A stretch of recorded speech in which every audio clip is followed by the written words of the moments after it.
Hello there, this is Ajit Navlaka, your host at EverCoach, and today we are talking about how to use the Wheel of Life to create transformative experiences in your coaching session. Now, before we get started, every single week we create videos like this, which give you a real strategy, a real tool, something that you can take to your coaching business and expand it further. Go ahead and hit the subscribe button so we can notify you every single time we release a new episode.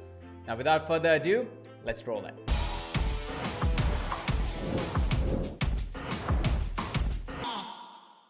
Before we get into how to use the Wheel of Life, let's understand what is the Wheel of Life. You see, Wheel of Life is a methodology that is designed around some of the key areas that are important to you as a person that you could use to evaluate your life currently and the life that you want to create in the future. You see, self-reflection or reflecting on where you are right now is one of the keys to creating a really successful life. As a coach, it's your mandate to help people reflect on where they are and be able to evaluate themselves really, really well so they can see how they would like their life to be in time. You see, as a coach, you may have realized having a great life depends on how the person defines their great life. It is different for different human beings. The priorities are different for different human beings. The areas of priority are different for different human beings. So the Wheel of Life is going to help you and your clients identify what is important to them, where they are in that journey, and where they would like to be. Now, the Wheel of Life have been defined and redefined by many people, and everybody has a lens towards it. The usual Wheel of Life would have 8 categories. I personally prefer a version which has 10 categories. I'm going to explain those 10 categories to you right away. The categories itself doesn't matter till the time it makes sense for you and for your clients. You could do 8, you could do 10, you could do 12, or you could come up with some more categories that you feel are missed in the regular Wheel of Life structure. I personally believe that there is no reason for you to feel constrained with the categories that are predefined. But the 10 categories that I will explain would be a really good start if you've never done the Wheel of Life before and have no understanding of how this really works. So let me show you how this Wheel of Life thing works. So as the Wheel of Life states, it is a wheel, right? So let's make a wheel first. And now that we have a wheel, what we are going to do is we are going to highlight 10 categories. So let's make space for 10 categories. Now, before we get into the Wheel of Life, let's learn about the 10 categories and what do they mean. So first category is personal growth. Personal growth is how do you see yourself growing as a person? Do you think you are investing enough in your personal growth? Do you think that you are growing as an individual because of the scenarios around you, because of the education around you, because of videos like this that you watch? Are you growing yourself as a person? The second category is romance. Romance is how is it that your life is with your partner, your loved one, somebody that you have a romantic relationship with. How do you evaluate that? Is it a very romantic life? Do you get to spend time together? Do you understand each other's love languages? Do you express them in the right way? Do you feel love? Do you give love? The third category is family and friends. Now you can separate these categories if you want to, but I like to bucket them in together, family and friends. This means how's your relationship with your family and your friends? Do you spend enough time with them? Do you feel that you're spending enough time with them? Do you feel that you're connected and you're together in many different ways? The fourth category is health. How do you feel about your health? How's your energy levels? How's your presence when you are with somebody? How athletic are you? And do you feel that you are at the same athletic levels that you would like to be? And if not, where would you place yourself? The fifth category is finances. How's your financial education? How does your bank accounts look like? How does your savings account look like?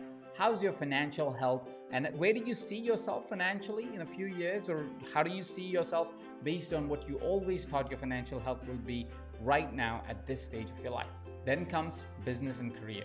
Business and career is if you are a business person or if you're a career person, choose based on that and say where you are in that journey. If your business is thriving, not thriving, where is it, where would you like it to be, and how do you rate yourself to see where you are right now in that journey. Then it's physical environment. Physical environment means people around you. You see, we are always influenced with people around us, the place we live, the people we interact with.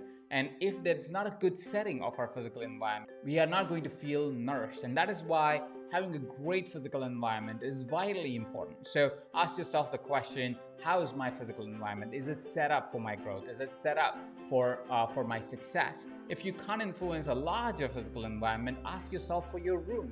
Is your room set up? Because that's your physical environment, probably where you work from. So how is that physically set up? Is it physically set up for you to succeed? Then comes fun and recreation. You see, because everything else in our life demands so much, we forget to give ourselves recreation time, fun time to rejuvenate and be able to optimally perform.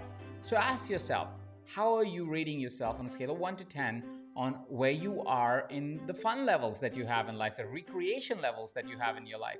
And with that question, ask yourself, what is it that you need to be doing to get to the next level? If there is the next level, what does that look like, and how and what the gap is between now and then? Then comes contribution.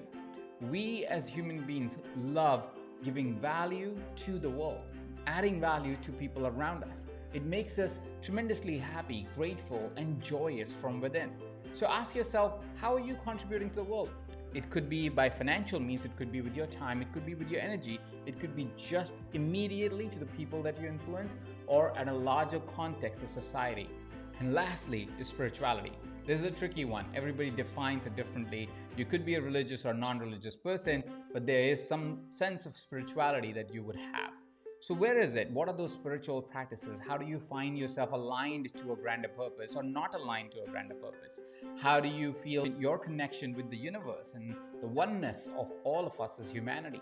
Ask yourself that question and see where would you place yourself on a scale of 1 to 10, and see where would you like to be, and recognize the gap that you may have in your spirituality. Now with this, let's define the 10 different categories. We're going to write all 10 categories, and then we're going to see how to really utilize it, right? So first is personal growth, then is romance, family and friends, health, finances, business or career, physical environment, fun and recreation, contribution, and then is spirituality.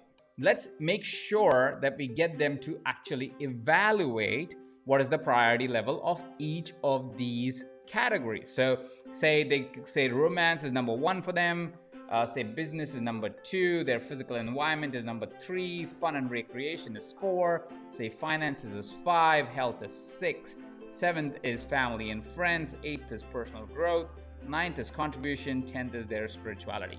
These are all hypothetical numbers, but have them evaluate and say, what is the most important to you? The next most important, the next most important, the next most important.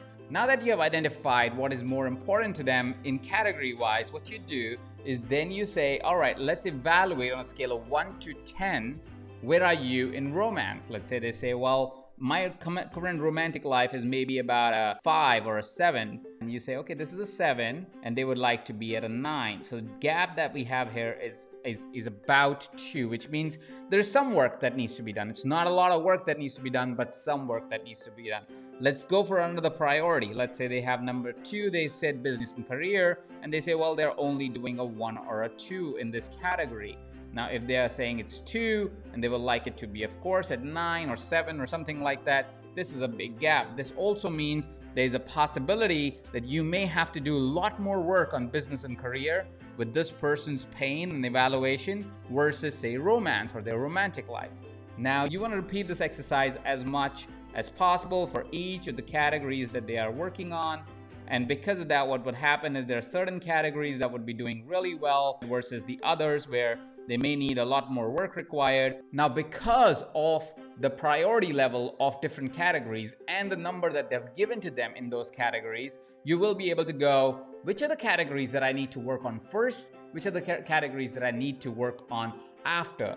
What are the categories that are interrelated and hence they need to be worked on at the same point? What are some of the categories that are visibly not worked on enough and that may be leading to consequences on their other categories?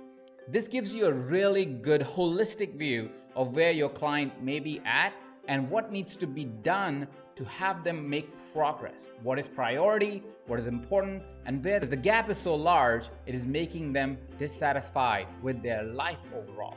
So what happens next? Now that you have the evaluation based on the Wheel of Life, you have a holistic view of your clients. And because you have a holistic view and you know where they are in their journey and what's the priority of that particular category, you could define a coaching plan that works more in sync with their needs. Instead of just hoping that going into a coaching session working on just one area of their life, now you know what the interrelated areas of their lives are and what needs to be done in what different categories and how you can help that person to be able to move further in their journey. If you've never used the Wheel of Life before, why don't you take these 10 categories and try and evaluate where you are in your journey across these 10 categories and see where you would like to be and what could be a potential plan for you to get to that outcome. That would be a great self-coaching exercise. I invite you to do that.